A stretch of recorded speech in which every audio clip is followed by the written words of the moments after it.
Hello মাসি, কি করছো? এই সব রান্না হয়ে যাবে, গোছানো করছি। ও, হ্যালো বন্ধুরা, আজকে তোমাকে সব সুন্দর লাগছে বেশ শাড়ি পরে। Thank you. তো গুড আফটারনুন, তোমরা সবাই কেমন আছো? আশা করি ভালো আছো এবং আমিও ভালো আছি। চলো আজকে আমাদের কী কী রান্না হয়েছে তোমাদেরকে দেখাই, আসো। তো এইটা হলো ভাত, এইটা হচ্ছে কাতলা মাছের ঝাল। তবে হ্যাঁ, আর একটা কথা, আজকে কিন্তু রান্না আমি করিনি, করেছে আমার বোনজি। তো প্লিজ আমার বোনজির জন্য অন্তত তোমরা একটা লাইক কমেন্ট করে দিও। এই যে হচ্ছে ঢেঁড়স ভাজা, করলা ভাজা।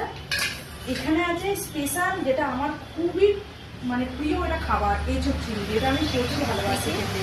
ভালো লাগছে, ভালো লাল লাল হয়েছে, কি সুন্দর। খুব সুন্দর কালারটা হয়েছে, এবার খেয়ে টেস্ট করে দেখতে হবে, তবে অবশ্যই মনে হয় ভালো হয়েছে।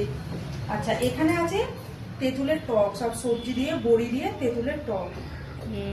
তো চলো, তোমাদের কি লাঞ্চ কমপ্লিট? আমাদের এখনো হয়নি, হবে।